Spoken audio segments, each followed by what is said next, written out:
भोले बाबा कह रहे हैं बाणासुर से कि मेरी प्रसन्नता के बदले और तू भी प्रसन्न हो जाएगा।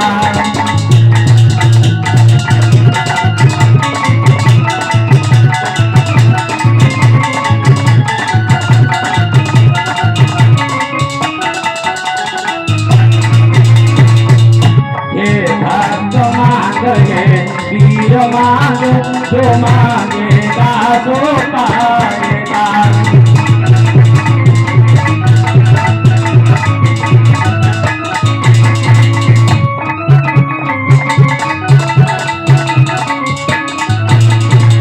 भक्त मांग वीर मांग जो मांगेगा सो पाएगा।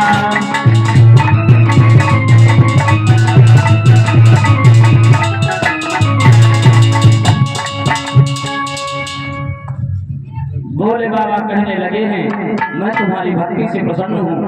भक्तराज वरदान मांग लो, जो मांगोगे मैं तुमको वही दे दूंगा। बाणासुर कहने लगा है हे प्रभु, अगर तुम्हें वरदान देना है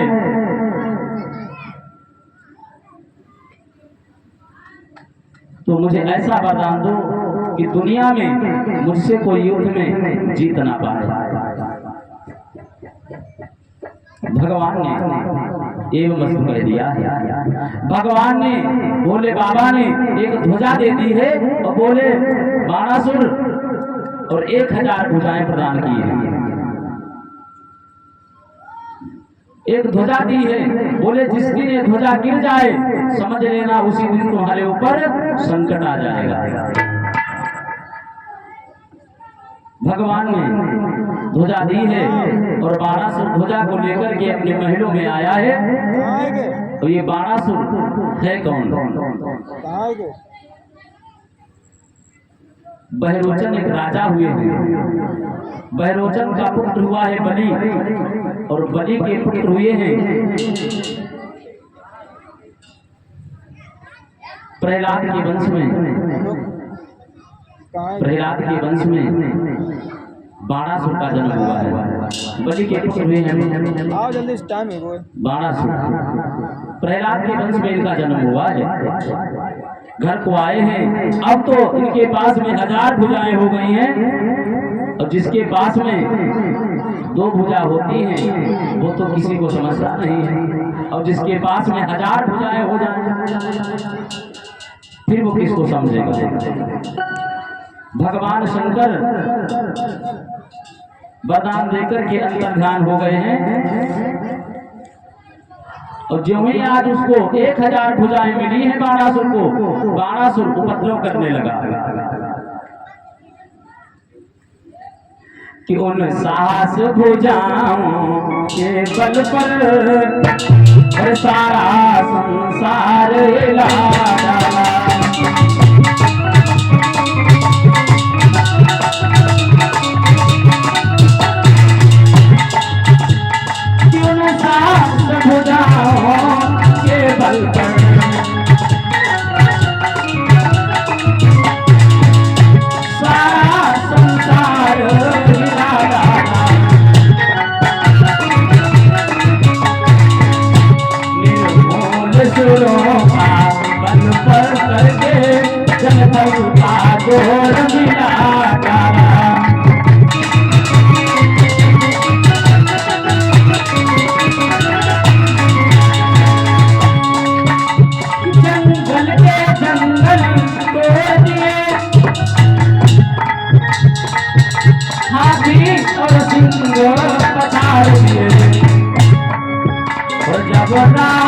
कोई वीर पुरुष को बन के प्राचल दिए।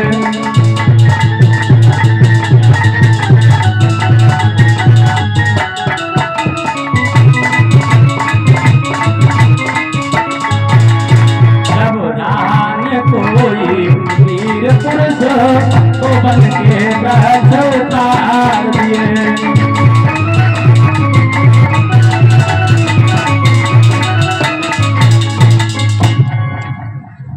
जो भी आज उसको 1000 भुजाएं प्रदान हुई हैं तो 12 उपद्रव करने लगा।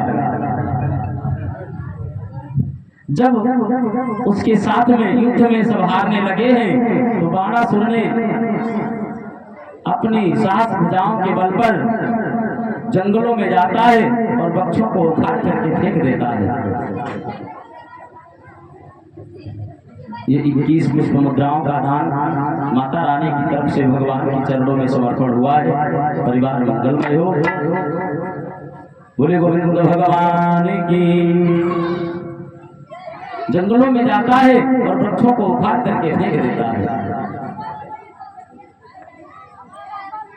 जब लड़ने के लिए कोई सामने नहीं आता है तो 12 ने मन में विचार किया है अब हमारे समान दुनिया में कोई योद्धा नहीं है। 12 ने उसी समय भगवान शंकर को याद किया है और भगवान शंकर से कहने लगा है या तो हमारे लिए कोई योद्धा ढूंढो और नहीं तो हमारे साथ में युद्ध करने के लिए तुम स्वयं तैयार हो जाओ।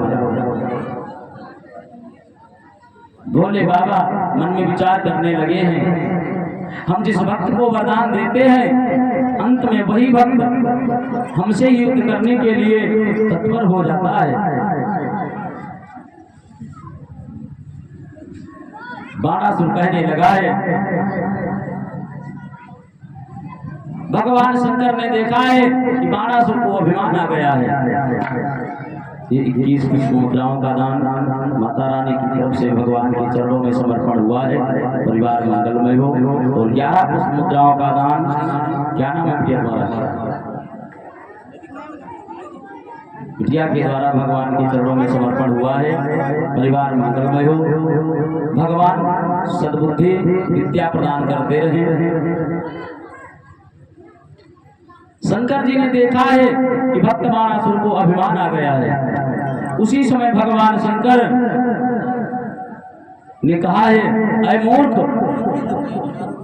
अभिमान को त्याग दे क्योंकि अभिमान भगवान का भोजन है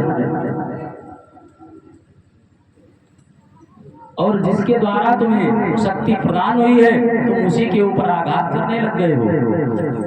उसको त्याग दो।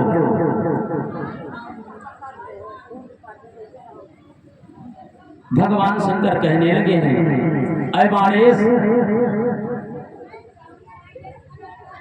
कि मैं तुमको अमर बना करके अब क्या यमपुर पहुंचाऊं।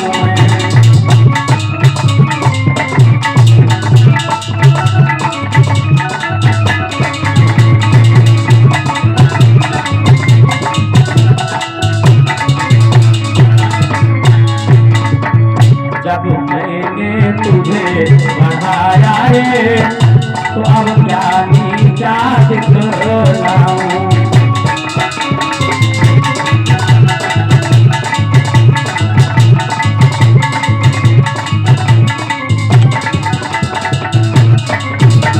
हाँ कुछ रोजों का धीरज धर ये ध्वजा स्वर पर लटका कर प्रतिदिन प्रभात को उठते ही जानिब को देखा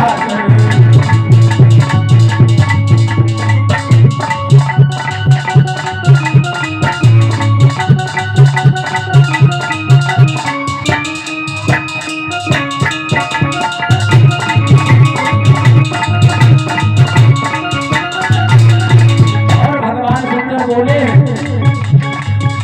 जिस दिन ये ध्वजा गिर पड़ेगी उस दिन वो शक्ति आएगी और जो तेरी सांसों बुझाऊंगा घड़ियों में तुझे लिटाएगी।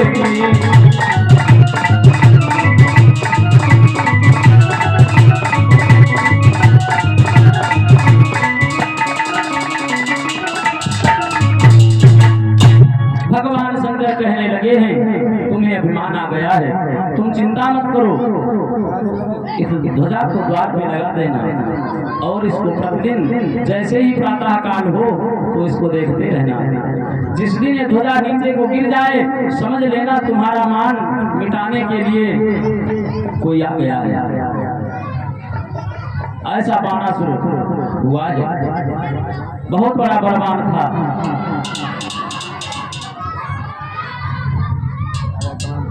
बाणासुर बहुत बड़ा वीर हुआ है। बाणासुर की एक पुत्री है जिसका नाम है उषा, जिसका नाम है उषा। उषा का विवाह उषा का विवाह अनिरुद्ध के साथ में कैसे हुआ? भगवान के सुभक्त हैं, क्योंकि भगवान कन्हैया के पुत्र हैं प्रद्युम्न, और प्रद्युम्न का पुत्र है अनिरुद्ध।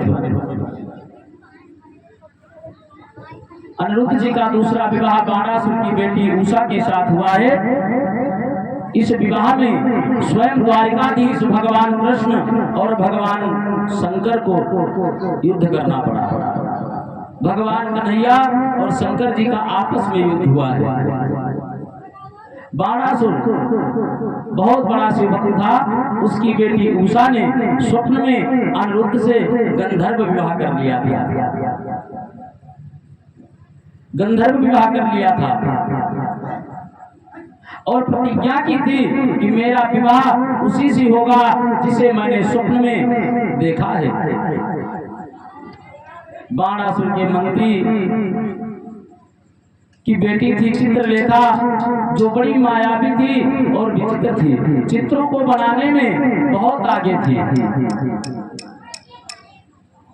उसने चित्र बनाते बनाते कई एक चित्र बनाए हैं, लेकिन उषा के समझ में वो चित्र नहीं आए हैं। जिस लड़के का वो जिस पुरुष का चित्र बनाती है उसी चित्र को उषा मना कर देती है। कई लड़कों के चित्र बना दिए हैं, अंत में उस चित्रलेखा ने अनिरुद्ध का चित्र बनाया है। और जब ही अनिरुद्ध जी का चित्र बनाया है तो उसे देखते ही उषा प्रसन्न हो गई, प्रसन्न हो जाती है। और जब ही उषा प्रसन्न हुई है, चित्रलेखा ने कहा है चिंता मत करो बहन, मैं इन्हें तेरे सामने लाकर के उपस्थित करूंगा। मायावी चित्रलेखा ने आकाश मार्ग से उड़ती हुई गई है, और जहां पर भगवान कन्हैया के सुपुत्र अनिरुद्ध जी लेटे हुए थे, पलंग के साथ में उठाकर के चित्रलेखा आज उषा के भवन में आ गई है।